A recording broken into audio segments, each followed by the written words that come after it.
الله الحمد لله الذي هدانا لهذا وما كنا لنهتدي لولا أن هدانا الله والصلاة والسلام على من أرسله الله لتبليغ دينه للأنام وعلى آله وصحبه الكرام وجميع أمته العظام أما بعد قال الله تعالى فأعوذ بالله من الشيطان الرجيم بسم الله الرحمن الرحيم يا أيها الذين آمنوا قوا أنفسكم وأهليكم نارا صدق الله العظيم وقال رسول الله صلى الله عليه وسلم إنما الأعمال بالنيات وإنما لكل امرئ ما نوى صدق رسول الله صلى الله عليه وسلم اللهم رب اشرح لي صدري ويسر لي أمري واحلل عقدة من لساني يفقهوا قولي.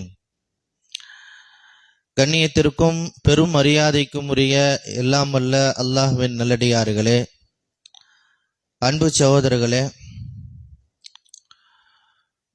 இஸ்லாம் கூறும் குடும்பவியல் என்கின்ற தலைப்பில் சில கருத்துக்களை கூறும் பொருட்டு எனது வார்த்தைகளை ஆரம்பம் செய்கின்றேன். அன்பு சகோதரர்களே, கடந்த வாரம் இந்த தலைப்பின் சில ஆரம்பமான விஷயங்களை நாம் விரிவாக பார்த்தோம். குடும்பத்தினுடைய முக்கியத்துவம் என்ன என்பதை குறித்து நாம் மிக தெளிவாக பார்த்தோம். ஒரு மனிதனுக்கு குடும்பம் அவசியம். அவன் குடும்பமாக தான் வசிக்க வேண்டும். குடும்பம் இல்லாமல் இருப்பது மாபெரும் தவறு என்பதை குறித்து நாம் விரிவாக பார்த்தோம். மற்ற சமூகங்களிலே குடும்பத்தை குறித்த பார்வை என்னவென்றால், அது அந்த சமூகத்தினுடைய ஒரு பழக்கமாக கலாச்சாரமாக இருக்கின்ற வரையில் அவர்கள் அதனை பின்பற்றுகின்றார்கள். அந்த அடிப்படையில் தான் குடும்பத்தினுடைய பல்வேறு அம்சங்கள் மற்ற சமூகங்களிலே நடைமுறையில் இருக்கின்றன. ஆனால் முஸ்லிம்களை பொறுத்தவரை அது இஸ்லாத்தின் வழிகாட்டுதல். இஸ்லாம் குடும்பத்தை கட்டாயமாக்குகின்றது. குடும்பம் இல்லாமல் ஒரு முஸ்லிம் இருக்க முடியாது என்பதை நாம் விரிவாக புரிந்து கொண்டோம். அதே போன்று குடும்பத்தினுடைய நோக்கங்களை குறித்து நாம் விரிவாக பார்த்தோம். நாம் ஏன் குடும்பமாக இருக்க வேண்டும், குடும்பமாக வசிப்பதற்கான அடிப்படை நோக்கங்கள் என்ன என்பதை குறித்தும் நாம் விரிவாக பார்த்தோம். அதே போன்று ஒரு குடும்பம் எப்படி உருவாகிறது என்பதையும் நாம் பார்த்தோம். திருமணத்தின் மூலமாக, இரத்த பந்தத்தின் மூலமாக ஒரு குடும்ப அமைப்பு உருவாகிறது. இந்த வரிசையில் ஒரு குடும்பம் சிறப்பாக நடைபெறுவதற்கு குடும்ப நலன் சார்ந்த அடிப்படை அம்சங்கள் என்ன என்பதை குறித்து நாம் இன்றைக்கு விரிவாக தெரிந்து கொள்ள இருக்கின்றோம். அதற்கு முன்னதாக ஒரு அடிப்படை கேள்வி இங்கே எழுகிறது. குடும்பம் என்பதற்கான வரையறை என்ன, டெஃபினேஷன் என்ன? ஒரு குடும்பம் என்று எதற்கு சொல்லப்படும்? அந்த குடும்பத்தில் யார் யார் இருப்பார்கள் என்கின்ற புரிதல் மிக மிக அவசியமானது. நாம சில பேரை குடும்பத்தினர் என்று நினைத்து கொண்டோமானால் அப்பொழுது இஸ்லாத்தினுடைய வழிகாட்டுதலை நாம் சிறப்பாக நடைமுறைப்படுத்துவதற்கு சிக்கல் ஏற்பட்டுவிடும். ஆகவே குடும்பம் என்பது என்ன என்பதை குறித்து நாம் ஆர்வமாக தெரிந்து கொள்ள வேண்டும். இது அடிப்படை கேள்வி. திருக்குர்ஆன் குடும்பத்தை குறித்து சொல்லுகிற பொழுது அகல் என்கிற வார்த்தையை பயன்படுத்துகின்றது. பெருமானார் ஸல்லல்லாஹு அலைஹி வஸல்லம் அவர்கள் அகல் என்கிற வார்த்தையை பயன்படுத்துகிறார்கள். உஸ்ரா என்கிற வார்த்தையை பயன்படுத்துகின்றார்கள். ஐயால் என்கின்ற வார்த்தையை பயன்படுத்துகின்றார்கள். ஆகவே குடும்பம் என்பது என்ன, அந்த குடும்பத்தில் யார் யாரெல்லாம் இருப்பார்கள் என்கின்ற அந்த மிக முக்கியமான கேள்விக்கான விளக்கத்தை நாம் புரிந்து கொள்வது அவசியமாகும். திருமறை குர்ஆன் குறிப்பிட்டு காட்டுகின்றது. கண்ணியத்திற்குரிய லூத் அலைஹிஸ்ஸலாம் அவர்களை பற்றி குறிப்பிடுகின்ற பொழுது, அவர்களுடைய சமூக மக்கள் அழிக்கப்படுகின்ற பொழுது அல்லாஹ் அவர்களுக்கு வஹியை அறிவித்தான். ஃபஅஸ்ரி பிஅஹ்லிக பிகித்இம் மினல் லைல். இரவு வந்துவிட்டது, சுபுஹ் நேரம் வருவதற்கு முன்பாகவே நீங்களும் உங்களுடைய குடும்பத்தாரும் இரவோடு இரவாக புறப்பட்டு சென்று விடுங்கள், அவர்களை அழைத்து கொண்டு சென்று விடுங்கள் என்று அல்லாஹ் அவர்களுக்கு கட்டளை பிறப்பித்தான். உங்களையும் உங்களுடைய குடும்பத்தாரையும் என்று அல்லாஹ் சொல்லுகின்றான். அகல் என்று சொன்னால் எப்பொழுதும் உடன் இருப்பவர்கள் என்று பொருள். நம்முடன் எப்பொழுதும் இருப்பவர்கள், இரவில் பகலில் பெருவாரியான நேரங்களில் நம்முடைய மகிழ்ச்சியான தருணங்களில், நம்முடைய சிரமமான தருணங்களில், இப்படி எல்லா நேரங்களிலும் இருப்பவர்கள் தான் அகல் என்று சொல்லப்படும். இந்த அகலில யார் யார் இடம்பெறுவார்கள் என்பதுதான் மிக முக்கியமான கேள்வி. 2 முக்கியமான அம்சங்களை அகல் என்பதற்கு திருக்குரானும் ஹதீஸும் நமக்கு குறிப்பிட்டு காட்டுகின்றன. முதலாவது, நாம் யாருக்கு உணவளிக்க கடமைப்பட்டிருக்கின்றோமோ அவர்கள் நம்முடைய குடும்பத்தின் அங்கத்தினர். நாம் யாருக்கெல்லாம் உணவளிக்க கடமைப்பட்டிருக்கின்றோமோ, தாய் தந்தையருக்கு உணவளிக்க கடமைப்பட்டிருக்கின்றோம், மனைவிக்கு உணவளிக்க கடமைப்பட்டிருக்கின்றோம், நம்முடைய பிள்ளைகள் ஆண் குழந்தைகளாக இருந்தால் பருவ வயது அடைகின்ற வரையில், பெண் குழந்தைகளாக இருந்தால் அவர்கள் திருமணம் முடிக்கின்ற வரையில் உணவளிக்க கடமைப்பட்டிருக்கின்றோம். அதே போன்று நம்முடைய இயலாத சகோதர சகோதரிகள் இருந்தால், உடல் ஊனமுற்றவர்களாக இருக்கின்றார்கள், அவர்களால் வருமானத்தை திரட்ட முடியாது என்கின்ற அடிப்படையில் இருந்தார்களானால், அல்லது நம்முடைய சகோதர சகோதரிகள் திருமணம் ஆகி விவாகரத்து ஆகிவிட்டார்கள் என்றால், அல்லது கணவனை இழந்து விட்டார்கள் என்றால், இப்பொழுது நம்முடைய குடும்பத்தோடு அவர்கள் இணைந்து கொள்கிறார்கள். ஏனென்றால் அவர்களுக்கெல்லாம் நாம் உணவளிக்க கடமைப்பட்டிருக்கின்றோம். தாய் தந்தைகளை பொறுத்தவரை ஒரு தெளிவு நமக்கு தேவை. திருமறை குர்ஆன் குறிப்பிட்டு காட்டுகிறது, இம்மா எபுலுகன்ன இந்தக்கல் கிபர் அஹதுஹுமா அவு கிலாஹுமா. தாய் தந்தையில் இருவருமோ அல்லது ஒருவருமோ முதுமையை அடைந்தால், அவர்கள் ஒரு பெரிய வயதை அடைந்து விட்டார்கள், இயலாத நிலை அடைந்து விட்டார்கள், இனி அவர்களால் வருமானத்தை திரட்ட முடியாது, பொருளீட்ட முடியாது, அடுத்தவர்களை சார்ந்து இருக்கக்கூடிய ஒரு நிலைக்கு வந்து விட்டார்கள் என்றால், அப்பொழுது அவர்கள் நம்முடைய குடும்பத்தில் இணைந்து விடுவார்கள்.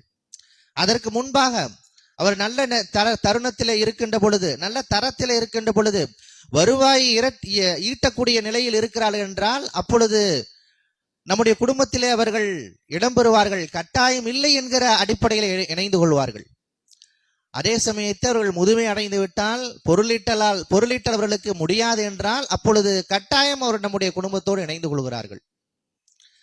இரண்டாவது ஒரு அடையாளத்தை திருமறை குர்ஆன் குறிப்பிடுகிறது. யா அய்யுஹல்லதீன ஆமனூ கூ அன்ஃபுஸக்கும் வ அஹ்லீக்கும் நாரா. மூமின்களே, உங்களையும் உங்களுடைய குடும்பத்தாரையும் நரக நெருப்பிலிருந்து நீங்கள் பாதுகாத்துக் கொள்ளுங்கள் என்று ஒரு அற்புதமான ஒரு பொறுப்பை திருமறை குர்ஆன் நம்மிடத்தில் ஒப்படைக்கின்றது. நாம் யாரையெல்லாம் நரகத்திலிருந்து பாதுகாப்பதற்கு கடமைப்பட்டிருக்கின்றோமோ, மார்க்கத்துடைய விழுமியங்களை கற்றுக் கொடுப்பதற்கு கடமைப்பட்டிருக்கின்றோமோ, மார்க்கத்தினுடைய வழிகாட்டுதலை கற்றுத்தருவதற்கு யாருக்கெல்லாம் நாம் கடமைப்பட்டிருக்கின்றோமோ அவர்களெல்லாம் நம்முடைய குடும்பத்தினர். நம்முடைய மனைவி நம்முடைய குடும்பத்திலே கட்டாயம் இணைந்து கொள்வார். நம்முடைய பிள்ளைகள் கட்டாயம் இணைந்து கொள்வார்கள். இயலாத நம்முடைய தாய் தந்தையர்கள் கட்டாயம் இணைந்து கொள்வார்கள். ஏனென்றால் இவர்களுக்கெல்லாம் நாம் வழிகாட்டக்கூடிய பொறுப்பில் இருக்கின்றோம். அவர்கள் தவறான பாதைக்கு செல்கிற பொழுது அவர்களை தடுத்து நிறுத்தி மார்க்கத்தினுடைய விழுமியத்தை நோக்கி திருப்புகின்ற ஒரு பொறுப்பு நமக்கு இருக்கின்றது. அவர்களுக்கு நல்ல விஷயங்களை போதிக்கக்கூடிய ஒரு பொறுப்பு நமக்கு இருக்கிறது. கட்டாய கடமைகளை கற்றுத்தருகின்ற பொறுப்பு இருக்கின்றது. அந்த அடிப்படையில தான் நபி ஸல்லல்லாஹு அலைஹி வஸல்லம் அவர்கள் சொல்கிறார்கள், உங்களுடைய பிள்ளைகள் 7 வயதை அடைந்து விட்டால் தொழுமாறு ஏவுங்கள். 10 வயதை அடைந்து விட்டால் கண்டிப்பாக நீங்கள் அவர்களுக்கு தொழுகையை கற்றுத்தாருங்கள், கண்டியுங்கள், தேவைப்பட்டால் ஃபதுரிபுஹும், அவர்களை அடியுங்கள் என்று நபி ஸல்லல்லாஹு அலைஹி வஸல்லம் அவர்கள் குறிப்பிடுவது இந்த அடிப்படையில் தான். ஆக நாம் யாருக்கு உணவளிக்க கடமைப்பட்டிருக்கின்றோமோ, யாருடைய எதிர்காலம் மரணத்திற்கு பிறகு வரக்கூடிய அந்த எதிர்காலத்திலே, நாம் இன்றைக்கு எதிர்காலம் என்று சொன்னால் ஒன்றை நாம் புரிந்து இருக்கின்றோம். நம்முடைய குழந்தையினுடைய 20 வயது, நம்முடைய குழந்தையுடைய 30 வயது, 40 வயது, அதைத்தான் நாம் எதிர்காலம் என்று நினைத்திருக்கின்றோம். உண்மையில் மார்க்கம் அதை ஏற்றுக்கொள்கிறது. அந்த அடிப்படையில தான் நாம் நம்முடைய குழந்தைகளுக்கு நல்ல கல்வியை வழங்குகின்றோம். பிற்பாடவர்கள் பொருளாதாரத்தை ஈட்டுவதற்கான எல்லா வாய்ப்புகளையும் நாம் அவர்களுக்கு வழங்குகின்றோம். ஒரு நல்ல தொழிலை நாம் கற்றுத்தருகின்றோம். ஏனென்றால் இதுவெல்லாம் ஒரு தந்தையினுடைய, குடும்ப தலைவருடைய கடமை. குழந்தைகளுடைய எதிர்காலத்தை சிறப்பாக வடிவமைக்கின்ற ஒரு பொறுப்பை, கடமையை மார்க்கம் தந்தைக்கு வழங்குகிறது. அதே போன்றுதான் எதிர்காலம் என்று வருகிற பொழுது நம்முடைய குழந்தைகளுடைய மரணத்திற்கு பிறகு வரக்கூடிய அந்த நிரந்தர எதிர்காலம், மறுமை நாள், அந்த மறுமை நாளில் சுவனத்தை அடைவது, அதுவும் நம்முடைய பொறுப்பு தான். அதுவும் நம்முடைய குழந்தையுடைய எதிர்காலம்தான். இன்றைக்கு நாம் மரணத்திற்கு முந்தைய எதிர்காலத்தை கவனத்திலே கொண்டு மரணத்திற்கு பிறகு வரக்கூடிய எதிர்காலத்தை குறித்து நாம் கவனத்திலே எடுத்துக்கொள்வதே கிடையாது. அதுவும் நம்முடைய பொறுப்பு தான். இன்றைக்கு நாம் தொழுகைக்கு வருகின்றோம், ஃபஜ்ர் தொழுகைக்காக வருகின்றோம், நம்முடைய குழந்தைகள் தூங்கி கொண்டிருக்கின்றார்கள் என்றால் நாம் எதுவுமே கண்டுகொள்வது கிடையாது. அது நம்முடைய பொறுப்பு. மரணத்திற்கு பிறகு அவன் நரகம் சென்று விடக் கூடாது என்பது நமக்கு வழங்கப்பட்டிருக்கக்கூடிய பொறுப்பு. திருக்குர்ஆன் மிக தெளிவாக குறிப்பிடுகின்ற பொறுப்பு, கூ அன்ஃபுஸக்கும் அஹ்லிக்கும் நாரா, உங்களையும் உங்களுடைய குடும்பத்தாரையும் நரகத்திலிருந்து நீங்கள் பாதுகாத்துக் கொள்ளுங்கள் என்கின்ற ஒரு பெரும் பொறுப்பை அல்லாஹ் வழங்குகின்றான். இந்த அடிப்படையிலே தான் ஒரு குடும்பத்தை நாம் புரிந்து கொள்ள வேண்டும். இந்த அடிப்படையிலே தான் குடும்பத்திலே யார் யாரெல்லாம் வருவார்கள் என்பதை நாம் புரிந்து கொள்ள வேண்டும். இந்த குடும்பத்தை குறித்த ஒரு சிறப்பான புரிதல் வந்துவிட்டது என்று சொன்னால், அந்த குடும்பம் சிறப்பாக நடைபெறுவதற்கான மார்க்கம் வழங்குகின்ற வழிகாட்டுதல்களை நாம் மிகச்சரியாக புரிந்து கொள்ள வேண்டும், அதை நடைமுறைப்படுத்த வேண்டும். முதலாவதாக, ஒரு குடும்பம் சிறப்பாக ஏன் இருக்க வேண்டும்? ஒரு அறிஞர் குறிப்பிடுகின்றார், ஒரு சமூகம் நாகரிகமான சமூகம் என்று சொன்னால் அது எப்படி மதிப்பீடு செய்யப்படும் என்று சொன்னால், அந்த சமூகத்தில் குடும்பத்தினர் எப்படி நடத்தப்படுகின்றார்கள், ஒரு குடும்பம் எவ்வாறு சுபிட்சமாக இருக்கிறது, ஒரு குடும்பம் எப்படி மகிழ்ச்சியாக இருக்கிறது என்கிற அடிப்படையில் தான் ஒரு சமூகம் மதிப்பீடு செய்யப்படும். நாகரிகமிக்க சமுதாயமாக அது மதிப்பீடு செய்யப்படும் என்று அவர் குறிப்பிடுகின்றார். அந்த அடிப்படையில் நம்முடைய குடும்பத்தை நாம் எப்படி நிர்வகிக்கின்றோம் என்பது மிக முக்கியமானது. நம்முடைய குடும்பத்தாரிடம் நாம் எப்படி நடந்து கொள்கின்றோம் என்பது மிக முக்கியமானது. முதலாவதாக, இல்ஹாருல் மவத்தத்தி வர்ரஹ்மா ஃபி அஃப்ராதில் உஸ்ரா, குடும்பத்தினரிடையே நாம் பிரியத்தையும் அன்பையும் மிக அதிக அளவில் வெளிப்படுத்த வேண்டும். வமின் ஆயாத்தி அன் ஹலக்கலக்கும், அல்லாஹ் அந்த வசனத்திலே தொடரிலே குறிப்பிடுகின்றான், வஜால பைனக்கும் மவத்தத்தம் வரஹ்மா, உங்களுக்கிடையே அவன் பாசத்தையும் பிரியத்தையும் ஏற்படுத்தி இருக்கிறான் என்று அல்லாஹ் குறிப்பிட்டு காட்டுகின்றான். வதூத் என்கிற ஒரு திருநாமம் இறைவனுக்கு உண்டு. வதூத் என்றால் மிகவும் பிரியத்தை செலுத்துபவன் என்று பொருள். அல்லாஹ் நம் மீது அதிக அளவிலே கருணையை பொழிகின்றான், பிரியத்தை செலுத்துகின்றான். அந்த அடிப்படையிலே நாம் குடும்பத்தினரிடம் மிக அன்பையும் கருணையும் நாம் வெளிப்படுத்த வேண்டும். அவரிடத்தில் உரையாடுகிற பொழுது, பேசுகிற பொழுது நாம் அன்பை வெளிப்படுத்தி கொண்டே இருக்க வேண்டும். கண்ணியத்திற்குரிய இப்ராஹிம் அலைஹிஸ்ஸலாம் அவர்களை குறித்து அல்லாஹ் குறிப்பிட்டு காட்டுகின்றான். அவர்களை அறுத்து பலியிடுவதற்காக அவர்கள் அழைக்கின்ற பொழுது இப்ராஹிம் அலைஹிஸ்ஸலாம் அவர்கள் எப்படி அழைக்கின்றார்கள்? யா புனைய, எனது மகனே. யா பனி என்றும் அழைக்கலாம். பனி என்றால் மகன் என்று பொருள். யா புனைய என்றால் செல்லமாக அழைப்பது. எனது சின்னஞ்சிறு மகனே என்று பொருள். செல்லமாக அழைக்கின்றார்கள் கண்ணியத்திற்குரிய இப்ராஹிம் அலைஹிஸ்ஸலாம் அவர்கள். நம்முடைய பிள்ளைகளை அழைக்கின்ற பொழுது, குடும்பத்தில் இருக்கக்கூடிய ஒவ்வொருவரையும் நாம் அழைக்கின்ற பொழுது, பேசுகிற பொழுதெல்லாம் நாம் அன்பின் அடிப்படையிலான வார்த்தைகளை தேர்வு செய்ய வேண்டும். நம்முடைய வார்த்தையை அன்பை வெளிப்படுத்த வேண்டும். எல்லா வகையிலும் அன்பின் அடிப்படையிலே ஒரு குடும்பம் கட்டமைக்கப்பட வேண்டும் என்று மார்க்கம் வழிகாட்டுகின்றது. பெருமானார் ஸல்லல்லாஹு அலைஹி வஸல்லம் அவர்கள் எல்லோரிடத்திலும் அன்பாக பேசுபவர்கள். குடும்பத்தாரிடம் எப்படி பேசுவார்கள்? மிக அன்போடு, மிக கருணையோடு அவர்கள் பேசுவார்கள்.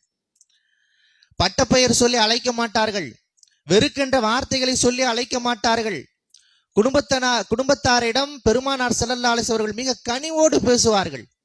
அன்பான வார்த்தைகளை வெளிப்படுத்தி பேசுவார்கள். இங்கே அன்பு என்று வருகிற பொழுது அது வெறும் வார்த்தைகளை வெளிப்படக்கூடாது. அன்பு என்பது செயல் வடிவம் பெற வேண்டும். குடும்பத்திலே வீட்டிற்குள் நாம் வந்து விட்டோமானால் அந்த குடும்பத்தாரிடம் நாம் எப்படி நடந்து கொள்ள வேண்டும் என்றால், அவர்களுடைய செயல்களில், காரியங்களில், பணிகளில் நாம் உதவிகள் புரிய வேண்டும்.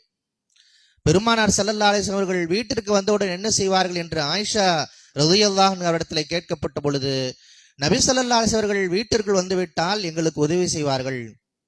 ஆட்டிலிருந்து பால் கறப்பார்கள், மாவு அரைப்பதற்கு எங்களுக்கு உதவி செய்வார்கள். இப்படி பெருமானார் ஸல்லல்லாஹு அலைஹி அவர்கள் இல்ல பணிகளிலே அவர்கள் பங்கெடுத்துக் கொள்வார்கள் என்று ஆயிஷா அம்மையா அவர்கள் குறிப்பிட்டு காட்டுகிறார்கள்.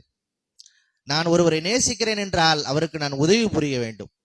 அவர் ஒரு வேலையை செய்து கொண்டிருந்தால் அவருக்கு நான் துணையாக நிற்க வேண்டும்.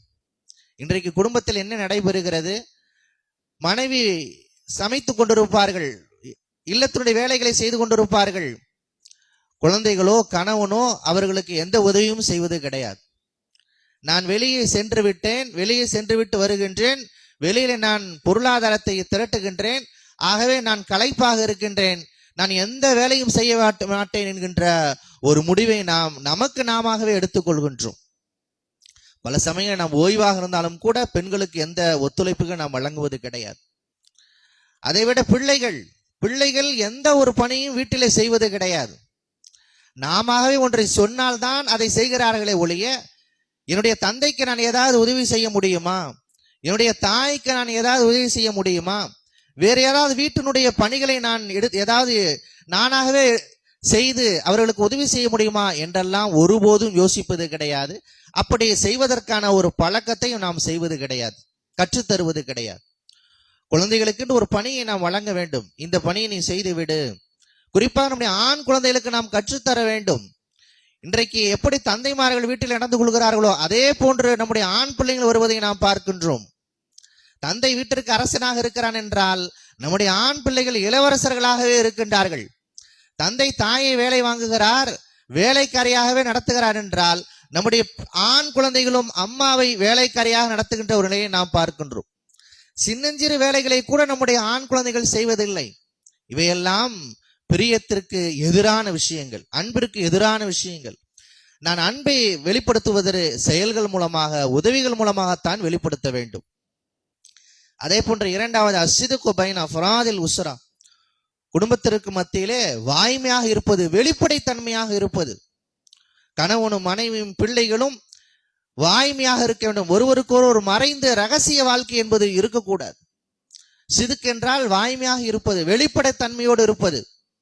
கணவன் எங்கே செல்கிறான் என்பது மனைவிக்கு தெரிய வேண்டும், மனைவி எங்கே செல்கிறாள் என்பது கணவனுக்கு தெரிய வேண்டும். இப்படி எல்லா வகையிலும் வெளிப்படைத்தன்மை என்பது மிக முக்கியம். வெளிப்படைமை தன்மை இல்லாவிட்டால் ஒருவருக்கொரு ஒரு ரகசியமாக சில மணித்துளிகளை வைத்துக் கொள்கிறார்கள் என்றால், சில நேரங்களை அவர்கள் வைத்துக் கொள்கிறார்கள் என்றால் அது குடும்பத்தினருக்கு நிச்சயம் பாதிப்பை ஏற்படுத்திவிடும். அதே போன்று மூணாவது ஹுஸ்னுல் இஸ்கா வல் இஸ்திமா பைன அஃராதில் உஸ்ரா, குடும்பத்தினருக்கு மத்தியிலே ஒரு கலந்துரையாடல் என்பது இருக்க வேண்டும், ஒருவருடைய கருத்தை கேட்பது என்பது இருக்க வேண்டும். இன்றைக்கு பேசுவது என்பது குறைந்து கொண்டே வருவதை நாம் பார்க்கின்றோம். வீட்டிற்கு வந்துவிட்ட உடனேயே மணிக்கணக்கில் நாம் நம்முடைய செல்போனிலே நாம் செலவழிக்கின்றோம். மனைவிடத்தில் பேசுவது கிடையாது, கணவனிடத்தில் பேசுவது கிடையாது, பிள்ளைகளிடத்தில் உரையாடுவது கிடையாது, அவருடைய கருத்துக்களை கேட்பது கிடையாது. அவர்களை எப்படி நாம் புரிந்து கொள்ள முடியும்? அவரிடத்தில் உரையாடுகிற பொழுதுதான் அவர்களை பற்றி நாம் புரிந்து கொள்ள முடியும். ஒருவரை நாம் புரிந்து கொள்வதற்கு அவரை நாம் பேசவிட வேண்டும். அவர் பேசிவிட்டால் அவருடைய மனதில் இருப்பது நமக்கு வந்து விட்டதென்றால், தெரிந்து விட்டதென்றால் நாம் அவரை புரிந்து கொள்ளலாம். இன்றைக்கு நாம் ஒருவரை பேச விடுவதே கிடையாது. நாம் பேசுகின்றோம், அவரை பேச விடுவதில்லை. எப்படி நாம் அவரை புரிந்து கொள்ள முடியும்? நம்முடைய மகனுடைய ஆசைகளை குறித்து நாம் புரிந்து கொள்வது கிடையாது. நம்முடைய எதிர்கால லட்சியத்தை குறித்து நாம் புரிந்து கொள்வது கிடையாது. மகளுடைய எதிர்கால லட்சியத்தை குறித்து நாம் புரிந்து கொள்வது கிடையாது. ஒவ்வொருக்கும் ஒரு இலக்கு இருக்கலாம். பேசுகின்ற பொழுதுதான் அவற்றையெல்லாம் நாம் தெரிந்து கொள்ள முடியும். பெருமானார் ஸல்லல்லாஹு அலைஹி வஸல்லம் மிகப்பெரிய சுன்னாவே என்ன? அவர்கள் அமைதியாக இருப்பார்கள், மற்றவர்களை பேசி விடுவார்கள். மற்றவர்கள் பேசுவதை கேட்பதுதான் நபி ஸல்லல்லாஹு அலைஹி வஸல்லம் அவர்களுடைய வாடிக்கையாக, நடைமுறையாக, பொதுவான அமைப்பாக இருந்தது என்றால், குடும்பத்திலே பெருமானார் ஸல்லல்லாஹு அலைஹி வஸல்லம் அவர்கள் எப்படி இருப்பார்கள் என்பதை நாம் எண்ணி பார்க்க வேண்டும். ஆக குடும்பத்திலே உரையாடல் என்பது, இஸ்திமா என்பது இருக்க வேண்டும். அதே போன்று அத்தவாசுலுல் முஸ்தமிர் பைன அஃராதில் உஸ்ரா, ஒரு நெருங்கிய தொடர்பு, தொடர்ச்சியான தொடர்பு என்பது இருக்க வேண்டும். தொடர்ச்சியான தொடர்பு, வெளியே சென்றாலும் சரி, வீட்டிற்குள் இருந்தாலும் சரி, அல்லது வீட்டிலே இருக்கின்றார்கள், நாம் வெளியில் இருக்கிறோம் என்றாலும் சரி, ஒரு தொடர்பு இருக்க வேண்டும். அந்த தொடர்பு தான் நான் உன்னை நேசிக்கின்றேன், உன் மீது அக்கறையாக இருக்கிறேன் என்பதற்கான அடையாளமாக இருக்க முடியும். பெருமானார் ஸல்லல்லாஹு அலைஹி வஸல்லம் அவர்கள் போர்க்களங்களுக்கு செல்கிற பொழுது கூட மனைவிமார்களை அழைத்து செல்வார்கள். இதுவையெல்லாம் ஒரு தொடர்பை காட்டுகின்றது. நாம் என்றைக்கு தொடர்பை விட்டு விடுகின்றோமோ அப்பொழுது அங்கே வெறுமை என்பது வந்துவிடும். வெறுமை வந்துவிட்டால் அங்கே பிரச்சனை வந்து விடுவதற்கான வாய்ப்பு இருக்கின்றது. அதே போன்று அல் இஹ்திமாம், முக்கியத்துவம் அளிப்பது. குடும்பத்தில் இருக்கக்கூடிய ஒவ்வொருவருக்கும் முக்கியத்துவம் அளிக்க வேண்டும். கணவன் மனைவியை முக்கியமாக கருத வேண்டும், மனைவி கணவனை முக்கியமாக கருத வேண்டும். பிள்ளைகளுக்கு நாம் முக்கியத்துவம் தர வேண்டும், பிள்ளைகள் தாய் தந்தருக்கு முக்கியத்துவம் அளிக்க வேண்டும். இஹ்திமாம் என்பது மிக முக்கியம். இன்றைக்கு குடும்பங்களிலே பிரச்சனை வருகிறது என்றால் அதற்கு அடிப்படை காரணமே ஒருவர் முக்கியத்துவத்தை புரியாமல் இருப்பது, புரிய வைக்காமல் இருப்பது. நான் எனது தந்தையைத்தான் முக்கியத்துவமா நினைக்கின்றேன், என்னுடைய நண்பர்களை அல்ல. எல்லாரையும் விட என்னுடைய தந்தை தான் எனக்கு முக்கியம் என்கின்ற அந்த எண்ணம் தந்தைக்கு ஏற்பட வேண்டும். என்னுடைய பிள்ளைகள் என்னை மதிக்கின்றார்கள், என்னை முக்கியத்துவமாக நினைக்கின்றார்கள். நாம் நண்பர்களை பெரிதாக நினைக்கின்றோம், நண்பர்களுக்கு முக்கியத்துவம் அளிக்கின்றோம், நண்பருடைய அழைப்புகளுக்கு நாம் முக்கியத்துவம் அளிக்கின்றோம் என்று சொன்னால், இப்படி ஒவ்வொருவரும் முக்கியத்துவத்தை வெளிப்படுத்தாமல் புறக்கணிக்கின்ற பொழுது அங்கே வெறுமையும் அதற்கு பிற்பாடு பிரச்சனையும் ஆரம்பமாகி விடுகின்ற ஒரு நிலை ஏற்படும். அதே போன்று அடுத்ததாக ஏட்டாவும் நசாயம், ஒருவருக்கொரு உபதேசங்கள் செய்து கொள்வது, நல்ல விஷயங்களை வழிகாட்டுவது. ஒருவர் தவறு செய்கின்ற பொழுது அந்த தவறை நாம் இங்கிதமாக சுட்டி காட்டுவது. கணவன் தவறு செய்கிற பொழுது, மனைவி தவறு செய்கிற பொழுது, பிள்ளைகள் தவறு செய்கிற பொழுதெல்லாம் அன்பின் அடிப்படையில் அவர்களுக்கு நாம் சுட்டி காட்ட வேண்டும். நான் இதை ஏன் சொல்கிறேன் என்றால், உன் மீது உண்டான அக்கறையால் சொல்கின்றேன், அன்பினால் சொல்கின்றேன் என்கின்ற புரிதல் இருக்க வேண்டும். அந்த புரிதல் வந்துவிட்டது என்று சொன்னால், அழகான வார்த்தைகளை நாம் சொல்கின்றோம் என்று சொன்னால், அப்பொழுது அந்த உபதேசத்திற்கு பயன் இருக்கும். நாம் அவரை அதிகாரம் செலுத்தி மிரட்டுகின்ற துணியிலே நாம் எதை சொன்னாலும் கூட எவரும் ஏற்றுக்கொள்ள முடியாது. குடும்பத்திலும் அதுதான். ஆகவே நசீஹத் செய்கின்ற பொழுது கனிவான வார்த்தைகளை பயன்படுத்தி நாம் செய்ய வேண்டும். அதே போன்று தௌசியோல் வக்தி ஃபில் உஸ்ரா, இது மிக முக்கியமானது. குடும்பத்திற்கு மிக அதிக அளவில் நேரங்களை செலவழிப்பது. இன்றைக்கு நாம் குடும்பத்தாரோடு நேரத்தை செலவழிப்பது என்பது மிக மிக குறைந்து வருகின்றது. பல சமயம் நாம் குடும்பத்தாரோடு இருந்தாலும் கூட நாம் அவரிடத்தில் நேரத்தை செலவழிப்பது கிடையாது. பெருமானார் ஸல்லல்லாஹு அலைஹி வஸல்லம் அவர்கள் சின்னஞ்சிறு குழந்தைகளோடு விளையாடுவார்கள். ஒரு பெரும் தலைவர், பெரும் பொறுப்பிற்கு சொந்தக்காரர் குடும்பத்தாரிடம் சின்னஞ்சிறு குழந்தைகளிடம் விளையாடுவதற்கு கூட நேரத்தை ஒதுக்கி இருக்கிறார்கள் என்று சொன்னால், இன்றைக்கு நாம் நம்முடைய குழந்தைகளிடத்திலே செல்போனை வழங்கிவிட்டு அவர்களை வேறு உலகத்திற்கு நான் அனுப்பி விடுகின்றோம்.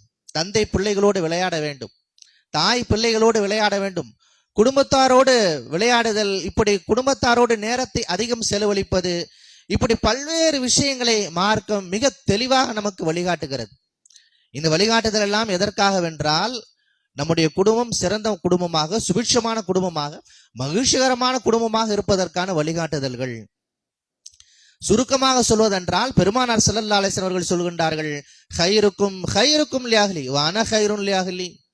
உங்களில் சிறந்தவர் யார் என்றால், உங்களுடைய குடும்பத்தாரிடம் யார் சிறந்தவரோ அவர்தான் சிறந்தவர். நான் என் குடும்பத்தாரிடம் சிறந்தவனாக இருக்கின்றேன், எனவே உங்களில் நான் சிறந்தவன் என்று நபி ஸல்லல்லாஹு அலைஹி வஸல்லம் அவர்கள் தன்னையே அங்கே உதாரணமாக குறிப்பிட்டு காட்டுகின்றார்கள். இன்றைக்கு நம்மிடத்தில் இருக்கக்கூடிய எல்லா நல்ல குணங்களையும் நாம் மற்றவரிடத்திலே பிரயோகிக்கின்றோம். நம்மிடத்தில் இருக்கக்கூடிய எல்லா தீய குணங்களையும் நம்முடைய குடும்பத்தாரிடம் தான் நாம் பிரயோகிக்கின்றோம். நம்முடைய கோபமாக இருந்தாலும் சரி, நம்முடைய சுயநலமாக இருந்தாலும் சரி, இப்படி எல்லாவற்றையும் நாம் யாரிடத்திலே காண்பிக்கின்றோம் என்றால் நம்முடைய குடும்பத்தாரிடம் காண்பிக்கின்றோம்.